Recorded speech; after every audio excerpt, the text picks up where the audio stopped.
Kasama po natin ang Mayor ng Lapu-Lapu City, Cebu, si Mayor Junard Ahong Chan. Kaugnay pa rin po ito sa ni-raid na illegal na pogo dyan po sa Lapu-Lapu City. Magandang umaga po, Mayor. Magandang umaga po, ma'am. Yes po, Mayor, laman na po ng mga balita ngayon na bukod po dito sa Tourist Garden Hotel na sarado na, kasama po yung mga business establishment sa loob po mismo nitong Tourist Garden Hotel compound. Opo, ma'am. Kahapon na-receive na natin yung cease and desist order. Yung negosyo nila na anim na negosyo Mhm. na nasa within the compound of this establishment. Ito po bang mga may-ari ng business establishments ay siya ring may-ari nitong Tourist Garden Hotel? O nangungupahan po ito doon sa hotel? Iba-iba po 'to, ma'am. Kasi iba-iba yung corporation nila. Mhm. Kasi yung ano nila, aside from the tourist garden hotel, meron po silang tawag nito mga mini mart, may mga KTV bars, Mhm. may restaurant, Mhm. may cyber internet house, may trading importing po sila ng tobacco, ma'am, at saka meron silang commercial space at sublease. Kumbaga nagkaroon na po sila ng little community doon mismo sa loob Yep. nitong Tourist Yes, Garden ma'am. Hotel. Yes, ma'am. Yes, Oo. ma'am. Ito pong mga businesses na ito, iba-iba ang may-ari. Lahat po ba ito ay kapareho din ng Tourist Garden Hotel? Kasi kahapon po sa ugnayan namin kay PAOK spokesperson Winston Casio, ang sinasabi niya, may permit yung hotel pero walang permit yung Pogo. Ito pong mga businesses na ito, may permit po ba? Yes, ma'am. May permit po to, ma'am.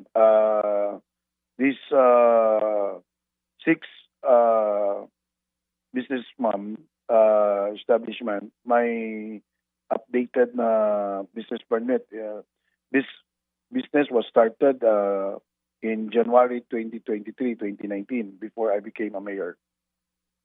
Kailan po ulit nagsimula? 2019? January 23, ma'am, 2019, ma'am. Oo, bago pa po kayo naging mayor. Bago po yung pagsalakay na ginawa ng PAOK nung nakaraang linggo, may mga sumbong na po ba kayo na natatanggap dito sa Tourist Garden Hotel Compound tungkol sa illegal na aktibidad ng Pogo dyan? Wala po, ma'am. Wala po kaming natanggap.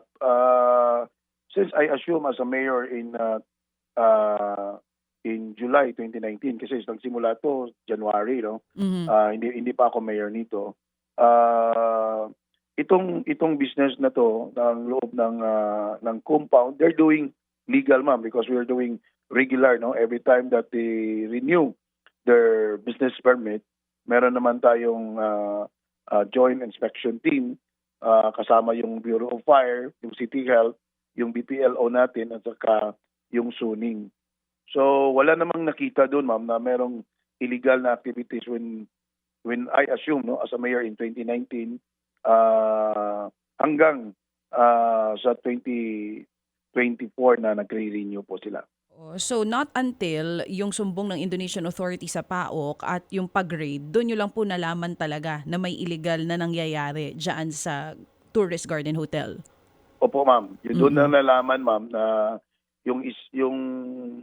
yung Indonesian national na galing sa nagsusumbong po, nagre-rescue sa doon sa lungsod ng Mandawi, ma'am, nagsasabi na meron pa silang kasamahan na 14 na nasa Mactan, Soong, ma'am. Merong isang apartel doon na doon daw nakatira.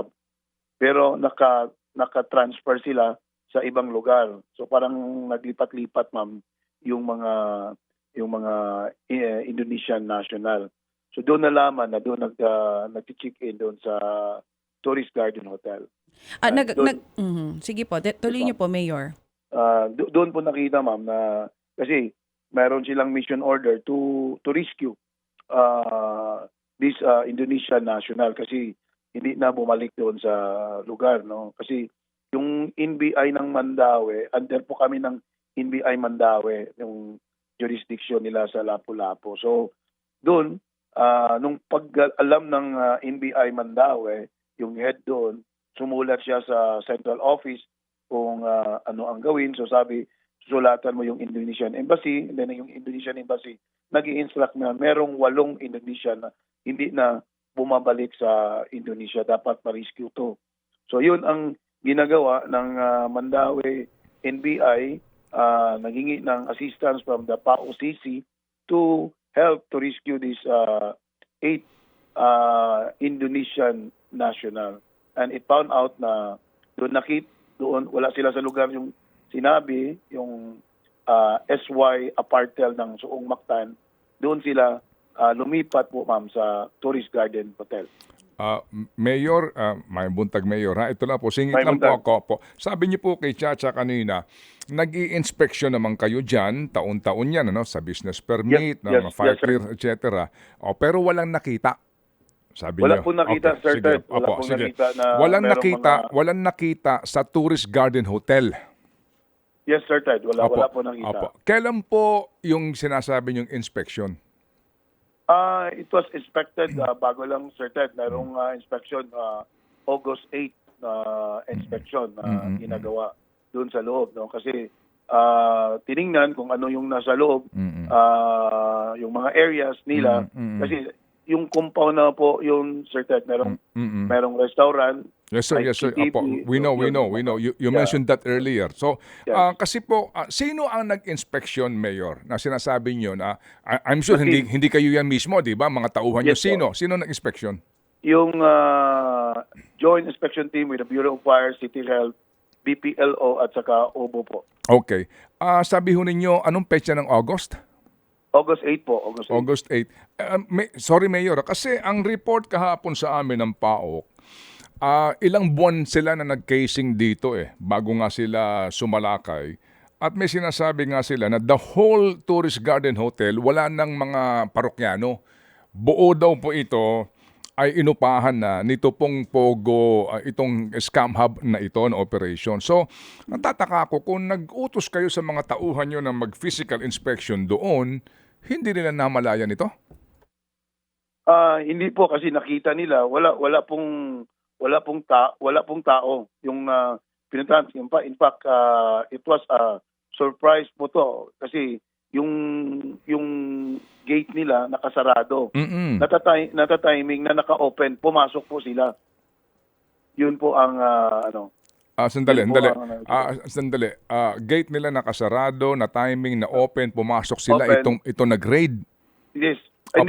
Hindi po nag-rate. Yung pumasok po yung team Okay. na nag-i-inspect po. Opo, kasi nga Mayor, kasi kahit na nakasarado 'yan, under the law, I'm sure alam niyo, Mayor, na meron kayong puder kasi dapat po. kasi hindi naman ito bahay lang na na private. Ito ho ay isang accredited nga ho 'di ba? Na tourist garden hotel. So, Yes, po. yun po ang aming kaisipan dito, pati yung PAOK nagtataka din na bakit po kung ito'y nakaka-renew at nagkakaroon ng physical inspection, hindi nyo nakita yung lawak ng operasyon.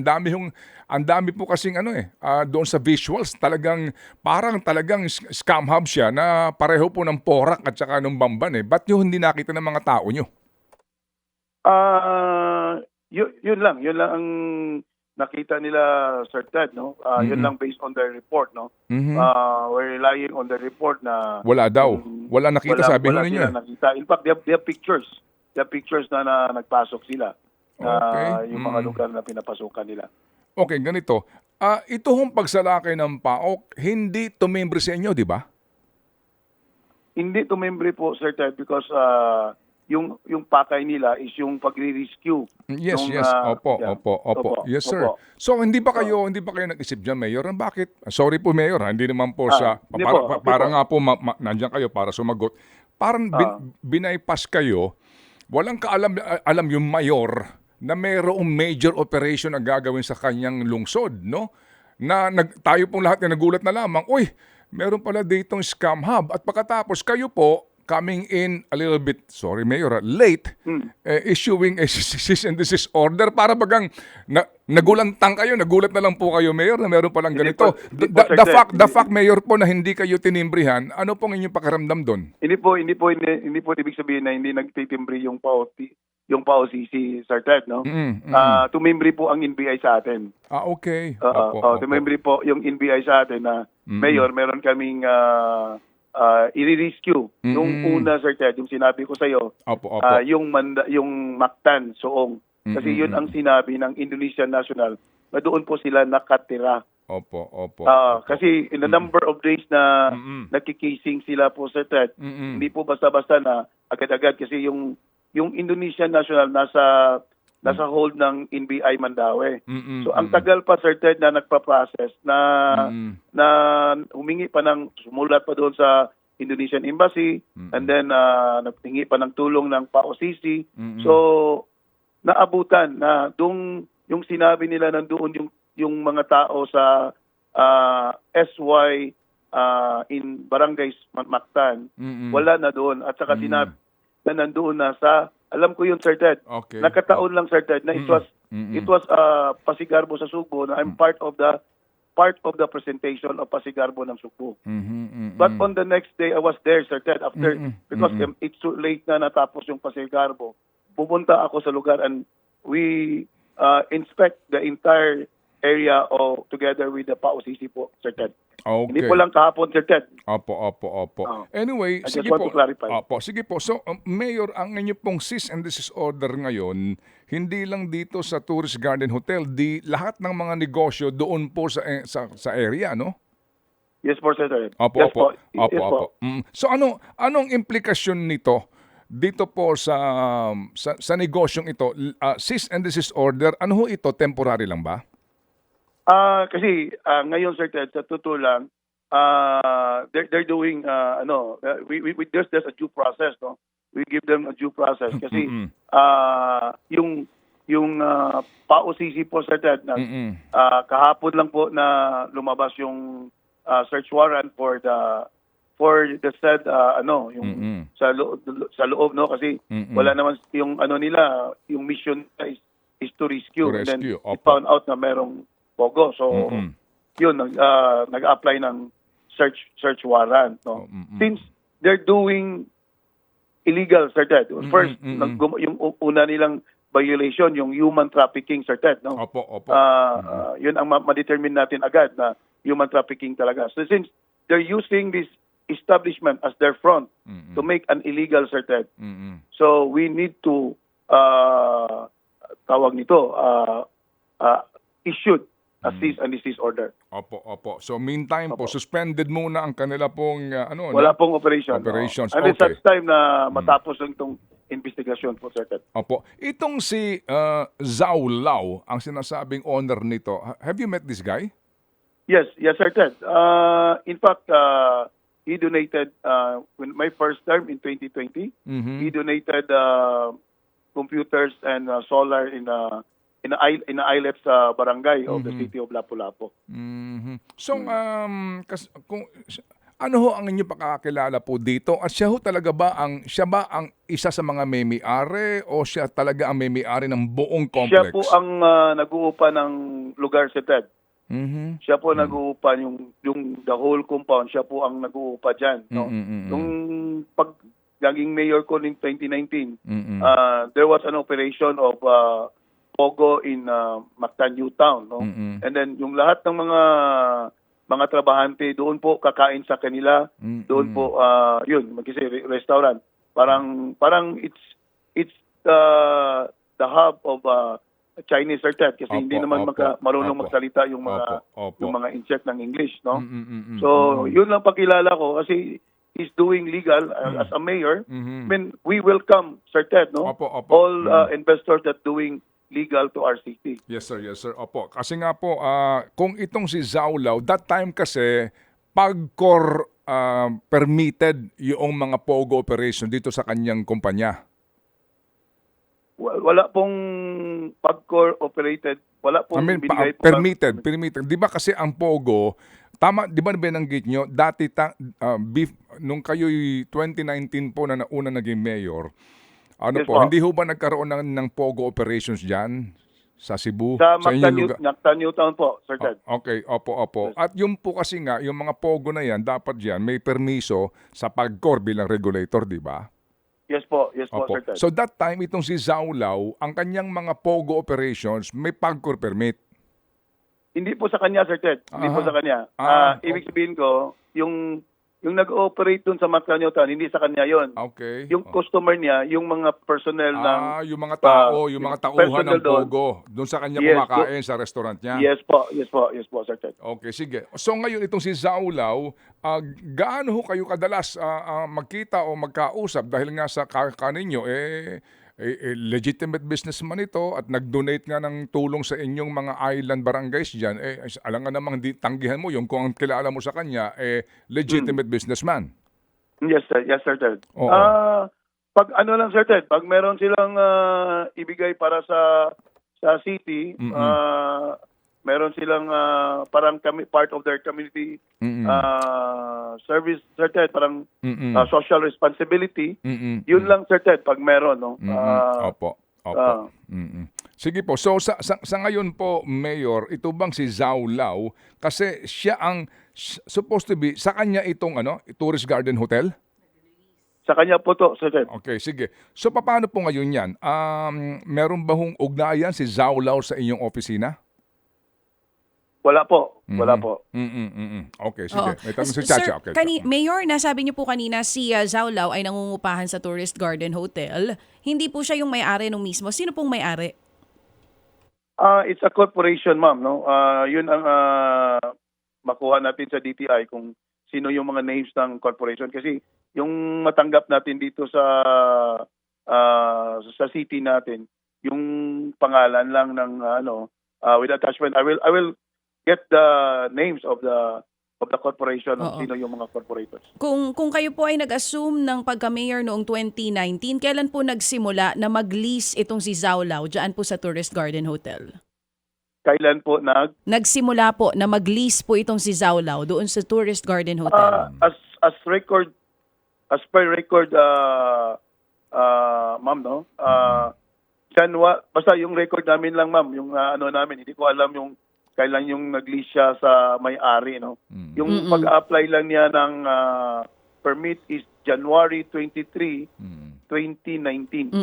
Oo. Mayor, simula po 2019 ang pag-upo nyo hanggang 2024, we believe nandiyan kayo sa opisina nyo. Hindi naman kayo talaga ang kailangang umikot para tignan kung ano na nangyayari sa mga business establishments. Pero sa nangyaring ito, nakapareho nung nangyari sa Porac at doon po sa isa pang lugar kung saan may nirady na malaking pogo, meron po bang mapapanagot na parang ang tagal? Kung hindi pa nagsumbong yung Indonesian authorities, hindi po kayo mabubulabog na may ganito kalaking pogo activity na nangyayari po dyan sa area ninyo? Ma'am, I just want to clarify, ma'am, no? During that term, we monitored and they're doing legal business, ma'am. If they're doing illegal, I'm the number one enemy kung naggumawa sila ng illegal, ma'am. So, klarong-klaro, ma'am, yung report ng galing sa PAOCC, kung sino yung mga tao na nandoon sa nag-ooperate na Pogo. Galing po sa Banban, Tarlac at saka sa Porac, Pampanga. In fact, kilala ng PAOCC, may ibang mga personnel doon na galing po kay Alice Go. So, ibig sabihin, ma'am, na yung mga nangyari doon sa Pampanga na renade doon, na it's about 8,000, nakalabas yung 6,500. So, saan yung 6,500? So, nandoon sa iba-ibang lugar, nasa Mindanao, nasa Visayas. So, hindi natin alam, ma'am. So, ibig sabihin, bago lang sila nagpunta dito sa lugar namin. Opo, sige po. So, Mayor, sa nangyari ngang ito na nagparoon kayo ng inspection pero sabi po ng PAOK, itong casing na kanilang ginagawa, hindi lang actually doon, Mayor, no? Sa sinasabi niyong hotel kung saan supposed to be tinatago yung Indonesian. Dito po sa mismong Tourist Garden Hotel na ito, meron ba kayong sariling investigation, internal?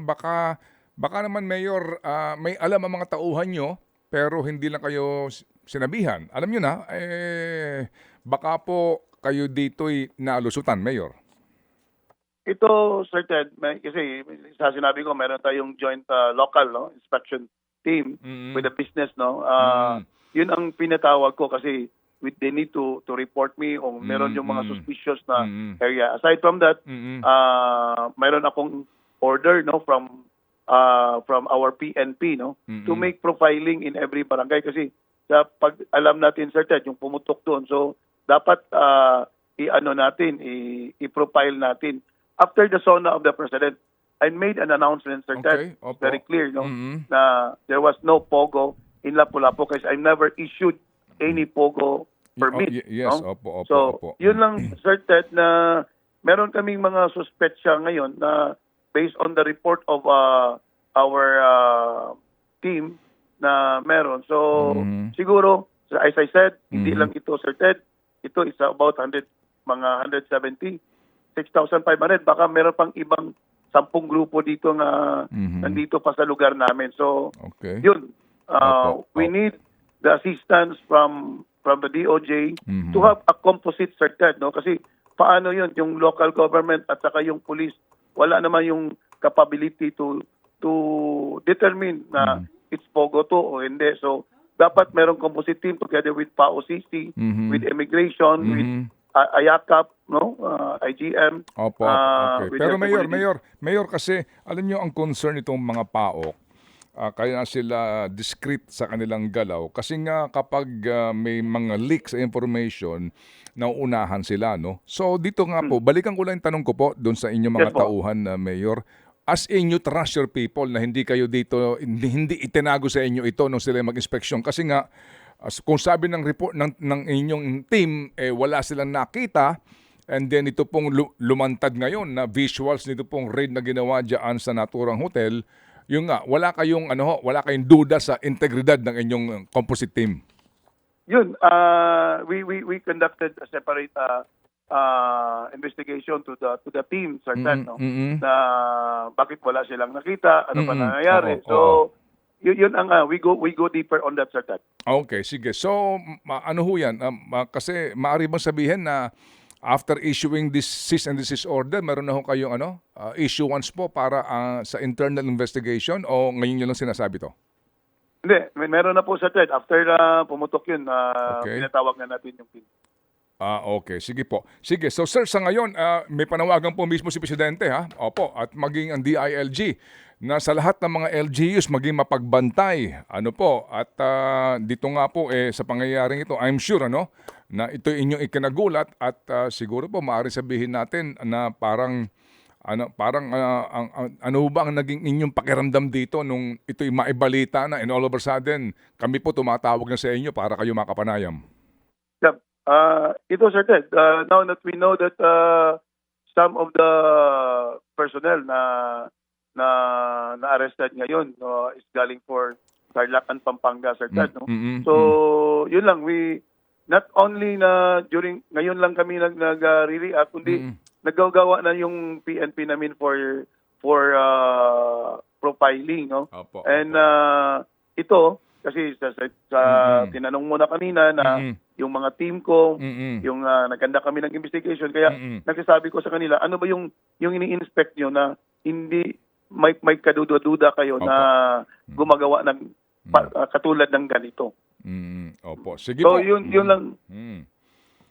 Sige po. So Yes, Sir Ted. opo, sige po sir. So asahan po namin nga na sa inyo pong composite team magkaroon din siguro nga ng pagtatanong kayo Mayor kasi Yes po, yes po. baka alam niyo na Mayor, baka si Mayor very busy. Yung mga pinagtitiwalaan niya alam niyo na minsan po kasi may mga bagay-bagay na baka hindi naiiwasan ng iba. Alam niyo na ibig ko sabihin. Di ba Mayor? Opo. O sige, Opo. salamat po na marami Mayor sa inyo pong paliwanag po sa aming programa at kami makikibalita po kung sakasakali. Daghang salamat Mayor. Salamat, Sir Ted. Apo, thank you. Si Mayor Junard Ahong Chan ng Lapu-Lapu City sa Sugbo. Ted Filon at DJ Chacha. Ngayon, nasa Radyo 5, 92.3 News FM. Monday to Friday, 6 to 10 a.m.